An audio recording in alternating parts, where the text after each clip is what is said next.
지난 2022년 한국복지패널 조사 결과 부모 부양의 책임이 자식에게 있다는 의견에 응답자의 3.12%만이 매우 동의한다고 답했으며 그리고 18.27%는 동의한다고 응답했다고 합니다. 두 가지 응답을 합쳐보더라도 21.39%만이 부모를 자식이 부양해야 한다고 답했다는 건데요. 15년 전 조사 결과와 큰 차이가 있었습니다. 2007년 조사에 따르면 부모 부양의 책임이 자녀에게 있다는 답변이 52.6%로 절반이나 넘게 동의했다고 하는데요. 이렇게 짧은 15년 동안 무슨 일이 일어났던 걸까요? 이것은 가족관이나 성역할 등의 적지 않은 변화가 있었음을 보여주는 것입니다.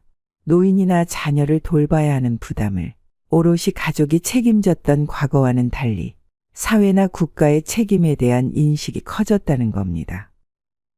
우리나라 5060 퇴직 세대는 자식 교육과 결혼 뒷바라지 등으로 노후 준비는 늦어지고 여기에 더해 조기 퇴직이나 공적 연금의 빈약과 같은 외부 요인까지 더해져 노후의 소득 절벽에 직면하게 된다는 분석이 나왔다고 합니다.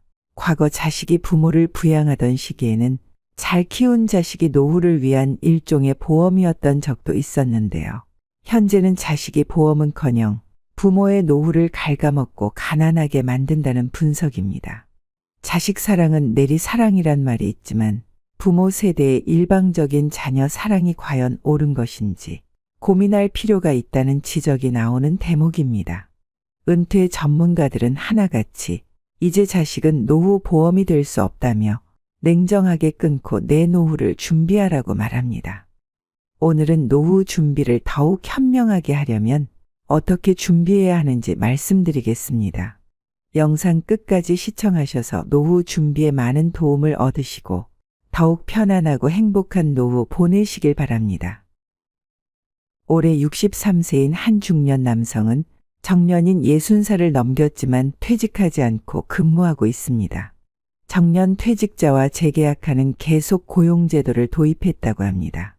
한국경영자총협회에 따르면 30인 이상 기업 1047개사 가운데 74.5%가 정년 직원을 계속 고용한 적이 있다고 합니다. 또한 67.9%는 6개월이나 1년 단위로 계약서를 다시 쓰는 재고용을 선택했고 25%는 정년 연장을 선택했다고 합니다.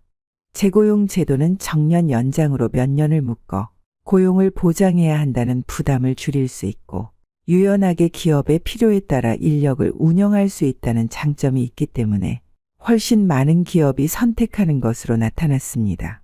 현재 정부는 재계약 근로자에게 월 최대 30만 원씩 계속 고용 장려금을 지원하고 있는데요. 일본처럼 계속 고용을 아예 의무화해야 한다는 의견도 많지만 정부 장려금이 사라지면 기업들이 고령 직원에 대한 임금을 삭감할 것이라는 우려도 나오고 있습니다. 정규직 고령자에게만 혜택이 돌아가는 문제와 청년 일자리에 영향을 미칠 것이라는 데 대한 지적도 있어 이 부분도 고려해야 합니다. 성인이 된 자녀들은 집에서 쉬고 나이 든 부모들이 일터로 나가고 있는 현상이 지속된다고 하는데요. 이것은 20대와 60대에서 두드러지고 있는 현상입니다. 통계청에 따르면 지난달에도 60대의 취업자 수는 446만여 명으로 20대 취업자 수인 383만여 명을 웃돌았습니다. 일하는 20대보다 일하는 60대가 더 많은 셈입니다. 60대 취업자 수는 지난 5월을 기준으로 2021년부터 3년째 20대 취업자 수를 추월하고 있습니다. 이런 현상은 고령화된 인구 구조의 변화에 따른 것으로 보여지는데요. 실제로 2018년부터 5년간 60대 인구가 177만여 명 늘어나는 동안 20대 인구는 22만여 명이 줄었다고 합니다. 최근 베이비부머 세대들의 고령층 편입으로 60대 이상 인구는 빠른 속도로 늘어나고 있습니다. 이제 우리나라에서는 대가족 형태를 찾아보기가 매우 힘들어졌습니다. 저 어릴 때만 하더라도 대가족 문화가 더 자연스러웠고 주변 친구들만 보더라도 3대가 같이 사는 가족들이 더 많았는데요. 요즘은 핵가족이 주를 이루고 또한 1인 가구도 급격하게 증가하고 있습니다. 2021년 기준으로 노년층 10명 가운데 약 3명이 여전히 자녀와 함께 살고 있다고 합니다. 60대 이상이면서 자녀와 함께 살고 있는 비중이 약 30%라는 건데요. 요즘은 60대 보고 노년층이라고 하기에도 미안할 정도입니다. 그래서 75세를 기준으로 살펴보면 이것도 약 30%를 차지한다고 합니다. 10년 전과 비교하면 약 2% 정도 줄어들었다고 하는데요. 생각보다 확 줄어들지는 않았습니다. 그래서 고령 부모가 자녀와 함께 사는 이유를 또 조사했는데요. 65세부터 74세까지는 스스로 독립할 수 없어서 자녀와 함께 사는 비율이 15%로 10년 전의 반토막 수준이라고 합니다. 전반적인 건강 수준이 예전보다 좋아지고 있으며 초고령 사회를 앞두고 정년 연장도 논의되고 있는데요.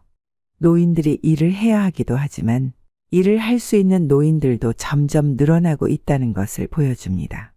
이런 이유로 노년층 본인이 필요해서 자녀와 함께 사는 비중은 크게 줄었다는 건데요. 그럼 왜 성인이 된 자녀와 함께 사는 걸까요? 그것은 바로 자녀가 독립하지 못해서 그렇다는 겁니다.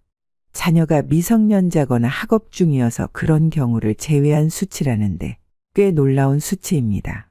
자녀들이 취업하기 힘들어 학교 생활을 더 길게 연장하거나 취업 준비 기간도 길어지고 있으며 결혼 등으로 독립하는 비율도 줄어들기 때문이라고 합니다.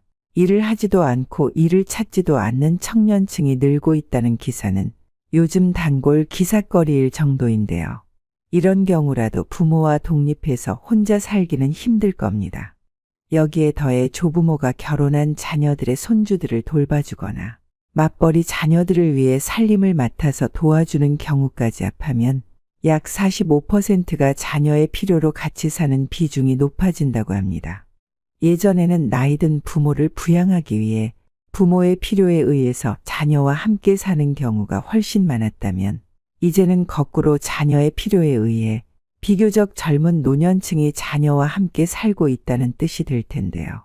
우리나라는 2년 뒤인 2025년이 되면 65세 이상이 20%가 넘어가는 초고령 사회로 진입할 것이라고 전망하고 있습니다.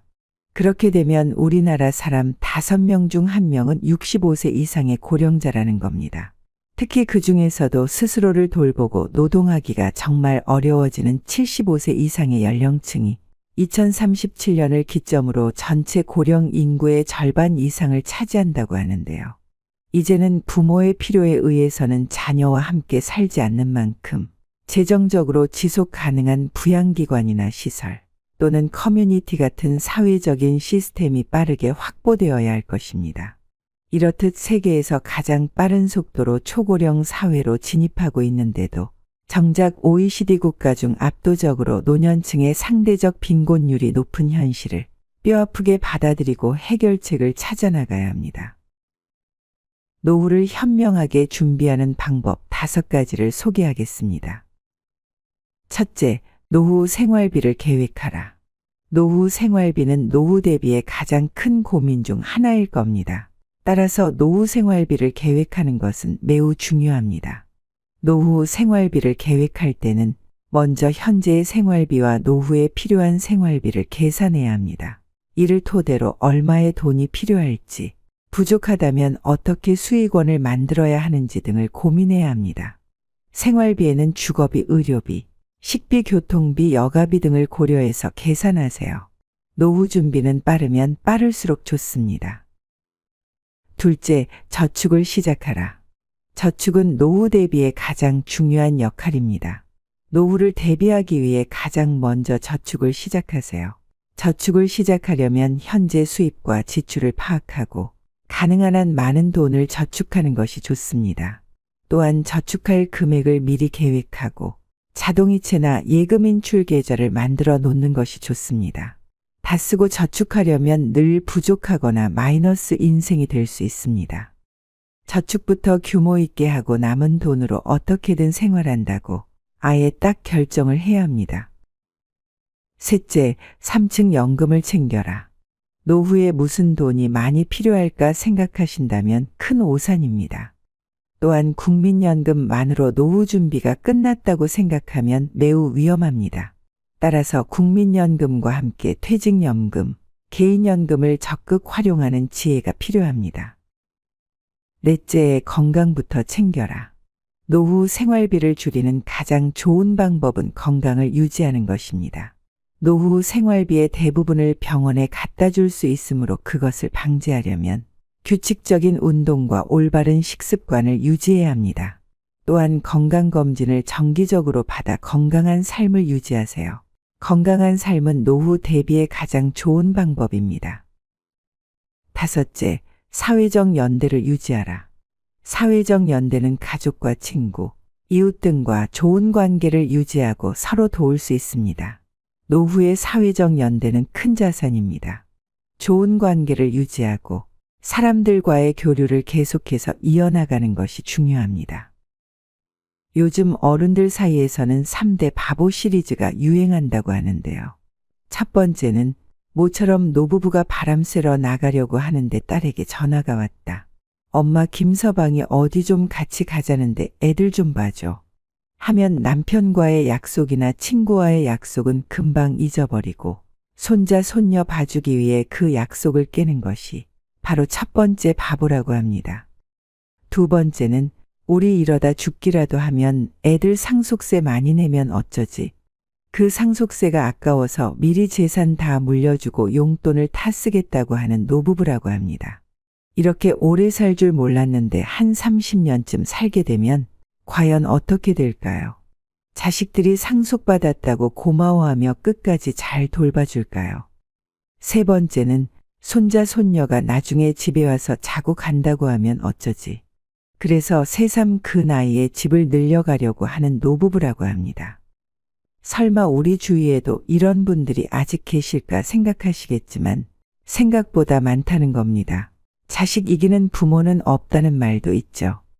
다들 말로는 나는 그렇게는 안 산다고 하시겠지만 실제로 비슷한 상황이 닥치면 자식들의 부탁을 뿌리치기가 너무 어렵다는 겁니다.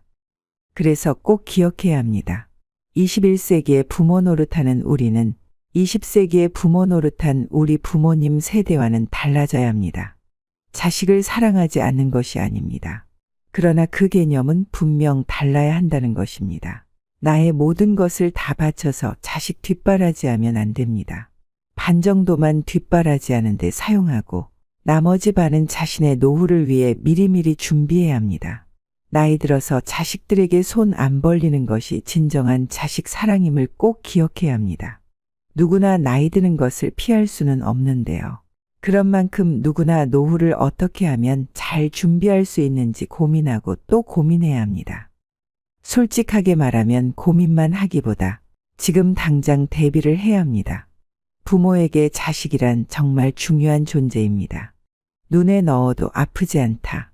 자식을 위한다면 목숨이라도 내어주겠다고 말하고는 합니다.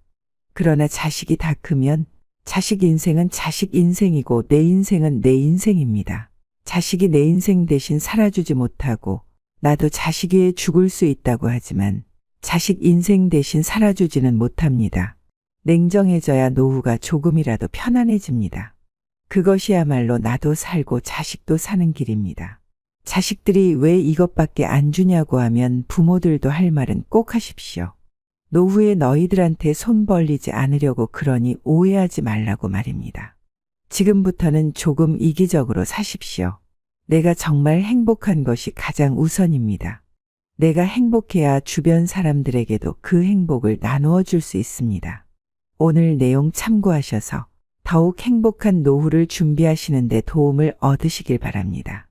여러분 모두 행복해지시길 간절히 소망합니다. 시니어를 위한 모든 것 시니어 톡톡이었습니다. 더 유익한 내용으로 찾아오겠습니다. 이번 영상이 도움이 되셨다면 구독과 좋아요 부탁드립니다. 감사합니다.